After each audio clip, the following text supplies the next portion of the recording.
Good evening, ladies and gentlemen, and welcome to another episode of A Real Point of View. Wow, the world has changed overnight, seems like.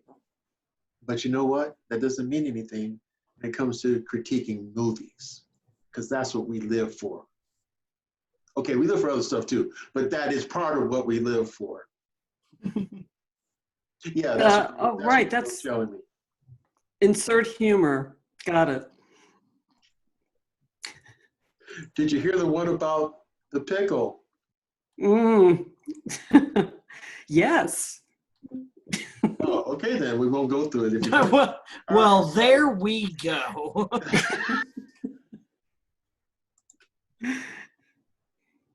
All righty. So I'm here all week. Thank God the rest of us aren't. all righty. Whatever. Well, ladies and gentlemen, I guess today we're going to just talk about some really cool movies that we like. If not feel good, feel better movies. Movies that we felt have some kind of substance and movies that we kind of like. So I kind of was looking at movies that I would always want to see again, that made me feel good, made me feel, oh, I don't know, kind of fuzzy all over. All right. This is not the meeting I thought I was coming to. That's not the meeting I thought I was coming to either, but okay. No, I get it. We are going through a period of time where we need to be positive. And I think that's what Greg's trying to go for is, positivity in what we're doing. And I like it. No, I thought I knew we were doing positive, but the last message I got was life-changing, sort of huge obstacles overcome to some sort of, and I said, I'd rather do just feel good, frankly, without any life-changing issues attached. But what I got was we're doing the life-changing issues.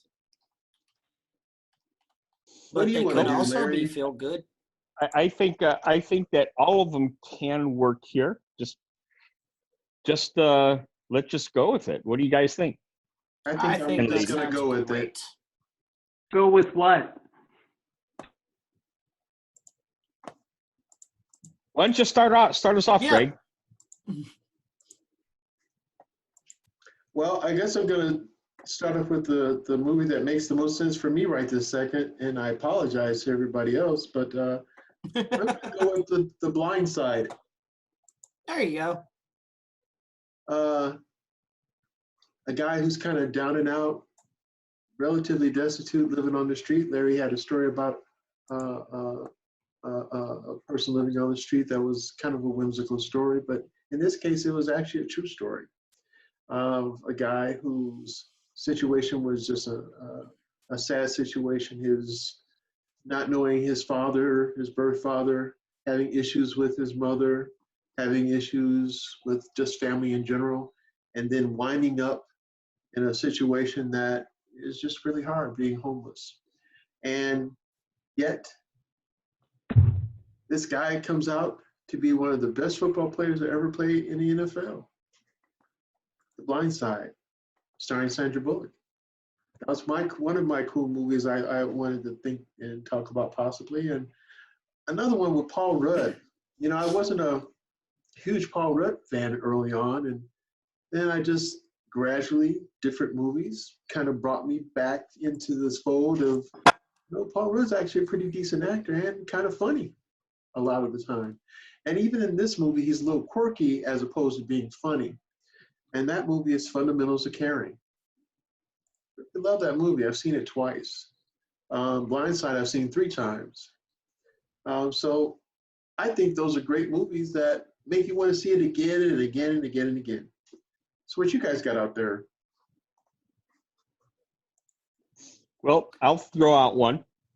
One of my favorite feel-good movies, and it's really poignant right now because there's no sports to watch. So I'd have to pick Miracle. Hockey. About the 1980 hockey team. in the Olympic hockey team, and Kurt Russell doing such a fantastic job as the coach. And boy, I'll tell you something. What a feel-good movie! You in the movie prepares you for a story you already know, but it really pulls out the drama. It pulls out the focus. It pulls out the commitment, and then it gives us, it rewards us for sticking with it, and this great feel-good moment that we all experienced back in 1980 when the U.S. hockey team won the gold at the Olympics. Copy that. What you guys got? I guess I'll go ahead and go.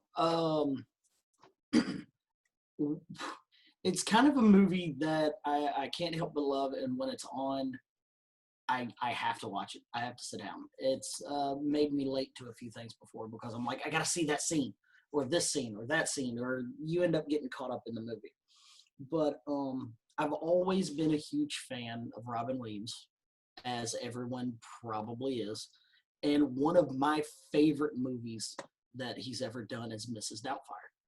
Oh yeah, it's a good movie. I love the movie. I love the fact that it shows you can kind of make anything happen through, we'll say, hard work, because there's a lot of lying and scandalizing that's going on in this too. But, you know, his love for his children has him dressing as an aged English maid, and it is absolutely hilarious. Every part of the movie is done so well, and to see that even though he is doing everything the wrong way, he is not going about anything in the way that you should. You know, his love for his kids and his want to be in their life more than what he is allowed because of the divorce and everything that happened. It's just kind of an awesome movie, and it has that feel-good ending to it. So. Yeah, it's a good movie. One of my favorites also. And what's great is that, you know, it's a comedy. It gives us something to laugh about. And as we laugh, we kind of forget what's going on. And at the end, we celebrate, you know, what his character was really trying to do in the first place, whether he knew it or not. So yeah. Right. Copy that. Karen? Oh, so I guess my movie, I guess the first one I'll toss out there is a feel-good movie that deals with life-changing circumstances for planet Earth, and that would be Galaxy Quest from 1999. It's one of my all-time favorite comedies. It's just such a brilliant send-up of the acting industry and of Star Trek, the original series, and the whole idea of fandom. This was 1999 was before cosplay became like a thing. I mean, I guess it was kind of a thing, but it's really a thing now. But in those days, it's like you did have these, I mean, I guess that for our audience, I'll just say Galaxy Quest is about this group of actors in a space-themed television show that ended quite a while earlier, but there are these rabid fans that will not let the series die, and they dress up like the characters, and they come to these conventions, which is actually pretty good money for the actors. And since none of them has actually been able to get a role since Galaxy Quest went off the air, they kind of really have to show up to these conventions. And so they show up to these conventions, and at the convention where they show up, they run into this person who they think is brilliantly playing a rabid fan, only he's saying that he's an alien from another planet, and they desperately need the crew to come and save them. and it takes a while for the rest of them to like get on board with the whole, like, it's like, yeah, sure, okay, fine, yeah, we'll go along. This is guys really taking fandom to the ultimate limit, but you know what the hell, it's a lark, and we get paid.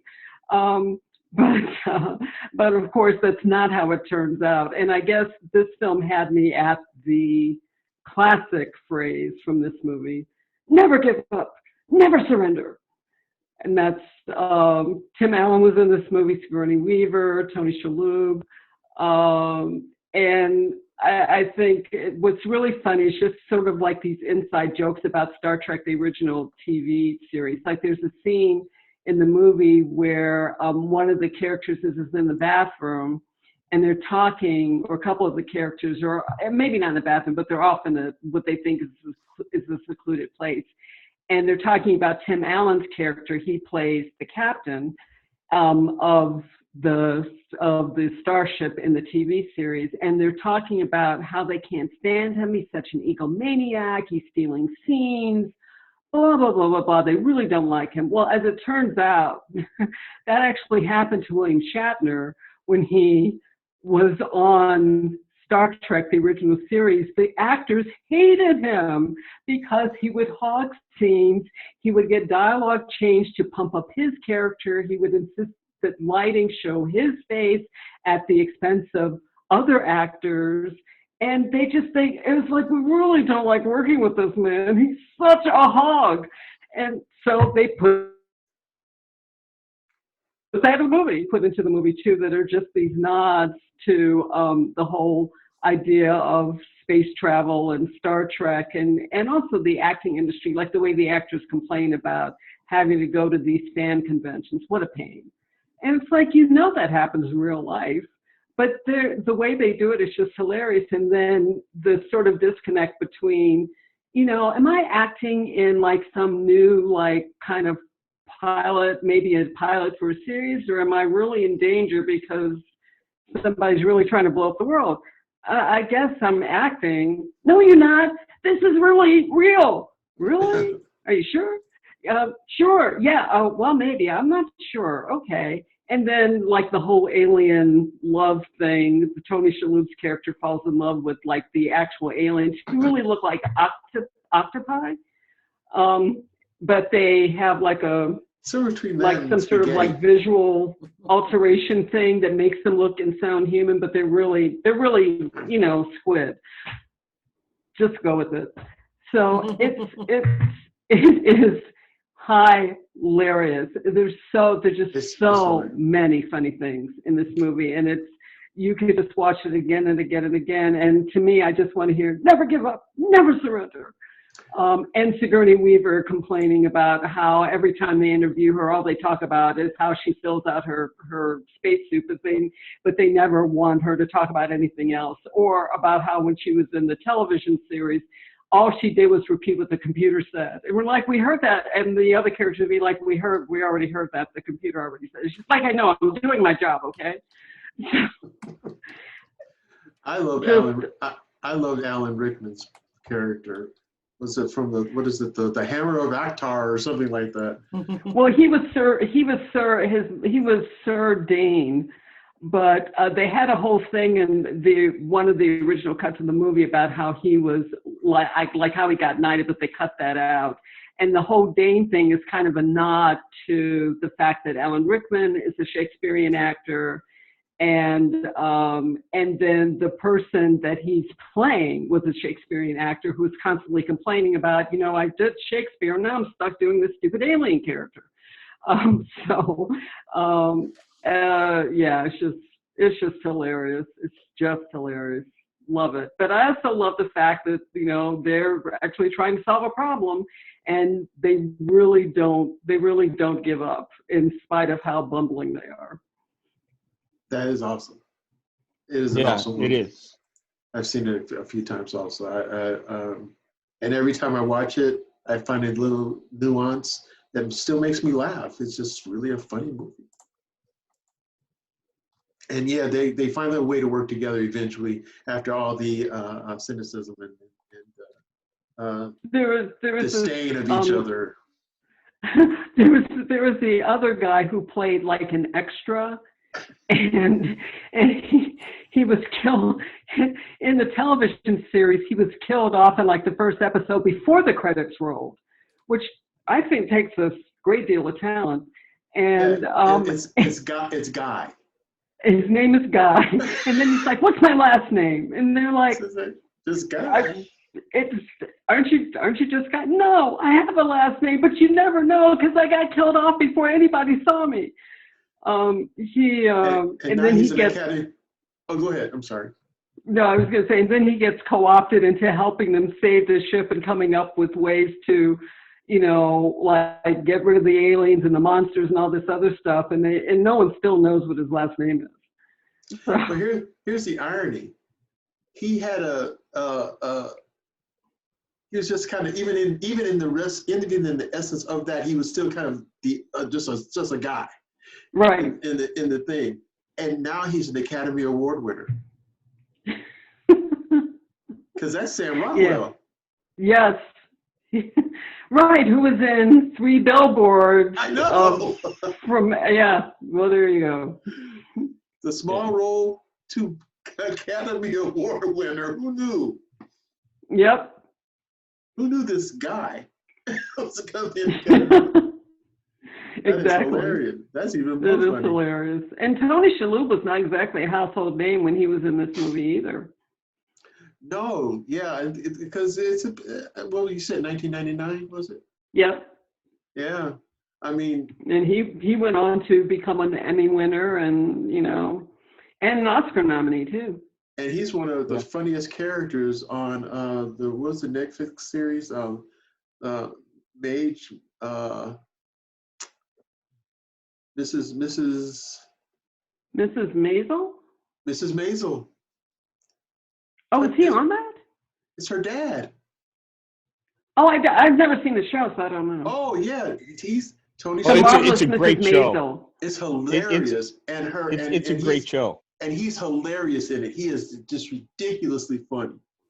Yeah, it's the Marvelous Mrs. Maisel. That's what it is. Yeah, and he plays her, and Tony Shalhoub plays her dad.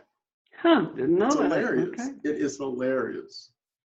By the way, he's been around for quite some time. Oh yeah. And I've seen him in several independent films that easily predate all this stuff that we're talking about. And just a marvelous actor. And anything that he's in, I try to see it because he is that good. I think if I remember correctly, because I've seen him in relatively more comedic roles, but I think I saw him in a movie with Denzel Washington where his role was very serious. That's when Denzel Washington was like the front man for the main law enforcement officer trying to spear or trying to prevent a terrorist or continuation of a terrorist. I can't remember the name of the movie. But there were some decent stars in that movie. Right. Annette Bening is in it. Right. And Tony Shalhoub played like one of the watch commanders or something who was helping out with. And yes, there was nothing comedic at all about that particular role. Not at all. So just a very good actor he is. He's wonderful. But you've got to see the Amazing Miss Maisel's set. Is a hilarious show. And he's hilarious in it.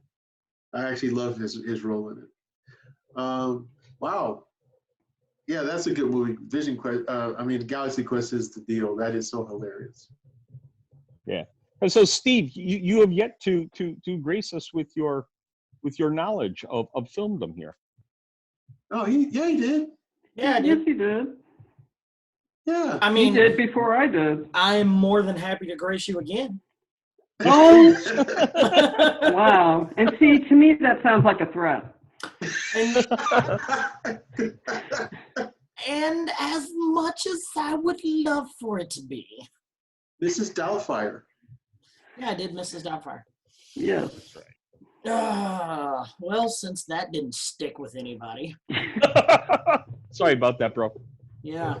We've been having some technical difficulties. We've been having some technical difficulties as well, so that's part of it, I think. Well, you went to Galaxy. I am a technical You went to difficulty. Galaxy Quest, and I don't know what I've got that's competing with that. Yeah, that was good. That's a good one. The overall star power. Yeah, it's great. I think the one that I'm gonna go with next is, well, it's kind of a movie for here where Greg and I am right now, here in Indiana. It's kind of a movie that you can't escape while being here. It's got nothing I'm to do Okay, with thinking basketball. Hoosiers. I can think of two movies. Yeah, that it's got fall- nothing to do with fall into that basketball though. description. But it has nothing to do with basketball. So it's So not it's not Hoosier. Hoosiers. It's okay. not Hoosiers. Is it a movie about bicycles? Bicycles? It's not a movie about bicycles. Oh no! No, Oh. it's actually just it's just a touch north of us, Greg. It happens in on the campus of Notre Dame. Oh, Rudy. Oh, Rudy. Rudy? Yes. South Bend. I mean, when we talk about feel-good movies, how Yes. much more feel-good does this get? This That's a pretty feel-good movie. this guy gets to live his dream by the end of this movie. Not only live his dream, play a integral part of the game that he gets in at the very end of the movie. His dream And of their championship, right? Yeah. He's been a Notre Dame fan since he was a small kid. One of his supportive best friend at the very beginning of the movie ends up dying at the mill that basically everybody in the small town works at. This is where you go. Nobody leaves this town. Everybody stays. There's nothing really outside of it. And he ends up trying to get into Notre Dame and he can't get in, so he enrolls in Holy Cross right across the street and gets his grades up while struggling. He doesn't have a job when he applies there. He's homeless.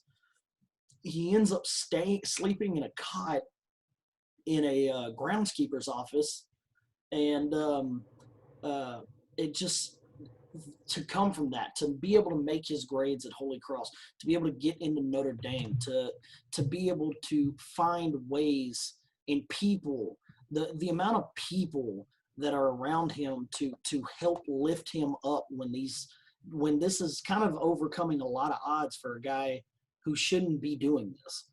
Right. For him, for a guy his size who doesn't normally play, he's not got the body to play Division I football, Right. especially at one of the greatest programs in college at this time. Still. And to be able to maintain everything he does, to be able to inspire his own teammates around him to where he finally gets to live his dream. He gets to play in that game. And in the movie, they're winning. And the crowd is chanting for him. The team is chanting for him until finally the head coach has to put him in, let him play.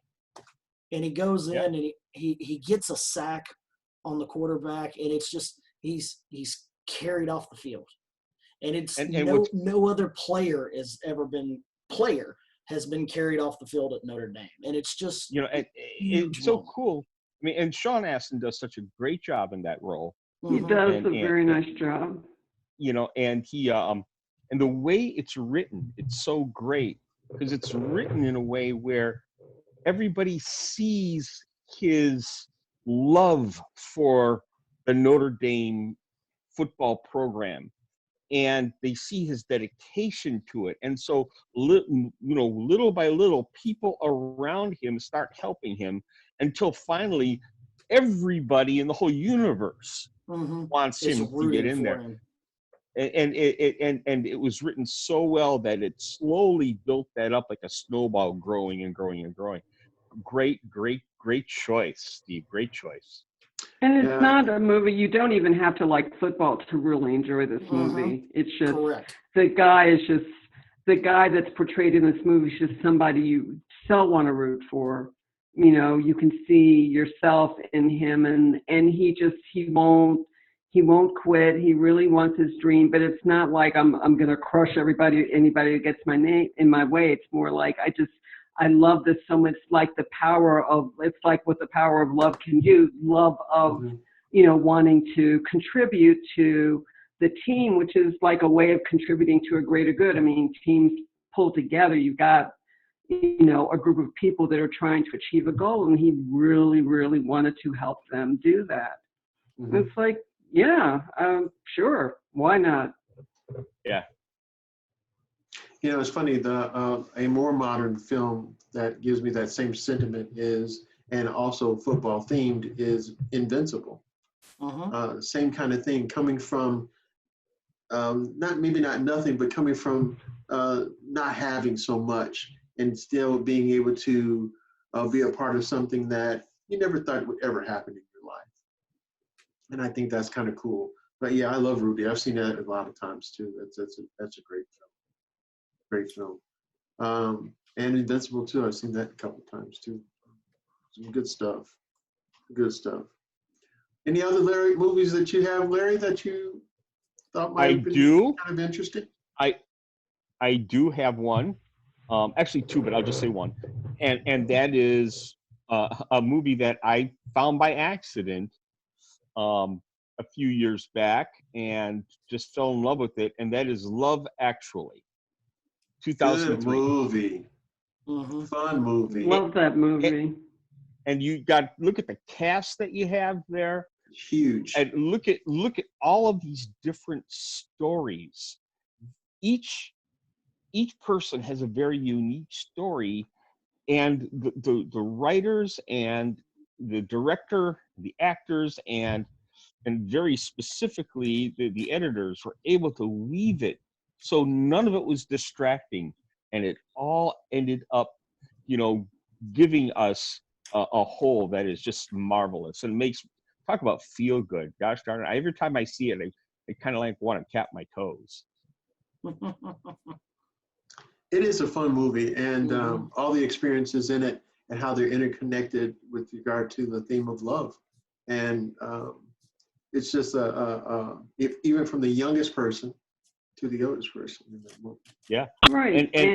And all kind, not just romantic love, but friendship, love between friends, and you know, love between parents and children.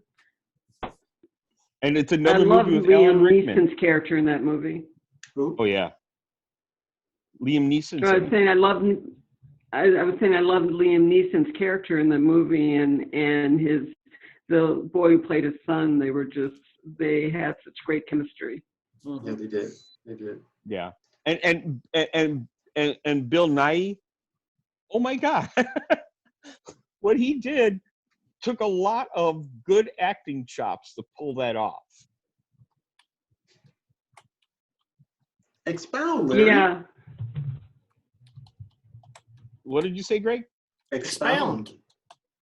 Well, I mean, he really showed, you know, here's this guy that he's in it for the money, but not really. And he's got his music and he's passe, and yet he comes around and does something.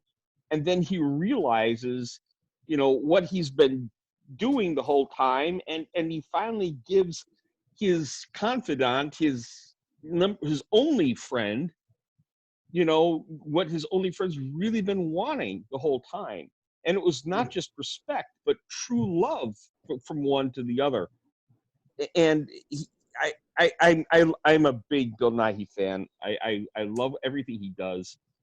And he did such a brilliant job in that film. And that's what brought me into that film as much as it did, was what he ended up doing. And then, of course, not him at all. The other scene that really makes me just want to cry of joy is the scene at the front door. Oh. And that You mean is with just Hugh Grant? Yeah. Yeah. Oh. And the signs and the boom box of Christmas carolers. Yeah. That's such a great scene, and it's the only way that he can do it without ruining both of their lives. You know, just incredible. This is the kind of movie, to me, only the Brits can pull off. I can't see this movie coming out of the American film industry. I mean, maybe I'm giving it short shrift, but to me, it's just this perfectly timed and perfectly put together combination of charm and wit, but, sort of, witty observations but not being preachy, but sort of offhand, but then really not, and very touching. It's just like the way that it all sort of combined together to create this great. I'm sorry, I don't think American film does that like that. Not the way Well, not anymore. the way that the Brits pull off. Not anymore. I mean, I think they Anymore, used to in the studio days, but not anymore. Yeah, I mean, we could pull out, several Cary Grant films if you want that really does that so well. But again, that was back in Right. the studio days, and Right. before Like any of us were born. Mr. Blandings Built His Dream House, or the movie that he did with Katharine Hepburn about Baby the Leopard, and I can't remember the name of that Oh yeah, movie. it's called Bringing Up Baby. Bringing Up Baby, duh, right. I mean, Mhm. Howard Hawks was just brilliant. The man was he is. absolutely brilliant. And then of course there's the Philadelphia Story, which is, an epic version of a feel good film. Yeah, it really is. But it's hard to pull that off in American film these days, Yeah. I think. But Love Actually was just really wonderful. It's one of my favorite films. It's an awesome film. I have a feel good moment. Not so much. Well, the movie too is for me anyway. But it's a feel good moment within the realms of that kind of thing, and that is since Love Actually was Christmas. This is A Christmas Carol with Alistair Sims. Oh yeah. There's a moment in the Yeah. film. This is about, for those of you who are not familiar with Christmas Carols, it's about Ebenezer Scrooge, and they do it differently than other films that I've seen. But to not be long-winded, there's a moment in time where Fred, who is Ebenezer Scrooge's nephew, who was born Ebenezer's sister's child, and sadly Ebenezer's sister died in childbirth, and so he's held that against his nephew Fred for decades. And now, Since he was born. yeah, and so now is a moment where Scrooge has been visited by the spirits, and so now he's a better himself. But this is the moments after this has occurred, and so Fred has come to Scrooge's establishment year after year after year, inviting him to dinner every year, and he's always refused. But Fred, in the spirit of Christmas, always invites his uncle. So this is a moment where Scrooge has decided to go and visit his nephew at his nephew's party. When he gets to the door, they're already making merry in a drawing room. And so when he gets to the door, their maid lets him in. She knows of Scrooge. You can tell by her facial expressions. And the fact that Scrooge is being nice to her, it begins the spirit of this wonderful moment. And then Ebenezer Scrooge goes towards the drawing room, and he looks back at the maid, and she's like, gives him a nod, like, go in. And so at the time, he could hear outside the door that there was some singing going on, and there was these two people doing a duet by the harpsichord. Now the harpsichord is facing the door, but there's a couch when you open the drawing door, there's a couch there that had its back, which is where his nephew and his nephew's wife are sitting. And so he opens the door slowly, and the people who are performing are singing and looking at sheet music, and when they look up, they see him, they stop. It's Scrooge, and they're like shocked, first of all, that he's there. And they're just looking, and all of a sudden the person playing the harpsichord stops, they all stop, and so everyone's looking like, what are they looking at? And then Fred sees his Uncle Ebenezer, and he jumps up, he's like, oh my God, Uncle Ebenezer, you came. And he's saying, he's glad to be there. And then Fred's wife comes over, she goes, oh, Uncle Ebenezer, Fred is so happy that you came. He goes, could you all forgive this poor fool for not understanding and knowing the true spirit of things in essence? And it is such a touching moment that no matter what happens, every single year I watch this, I have to tear up because it is such a wonderful moment. It is a very sweet moment. It really is. And it's just brilliantly played by Alistair Sims. And the person who plays the nephew, because I mean, he had to be the perfect foil for Ebenezer. It wouldn't have worked. Yeah, he showed that enthusiasm and total zeal that he was there. You can tell. That's a good point, Karen. And and then Ebenezer dances, and and you could see the weight lifted off of him. Not even after the spirits necessarily, you could tell then too, but that was more what you expected. In this scene, it was like the weight of the world was gone, and he could actually be a true human being. His humanity was restored, and in that moment, and then of course, the rest of the film too. But I love that moment in film. Well, I'm going to switch gears, and instead of bringing up the film I mentioned I was going to bring up in my communications, I'm going to mention a film that is one of my favorite feel-good films, and it would totally come out of left field, except that I told you all what it was.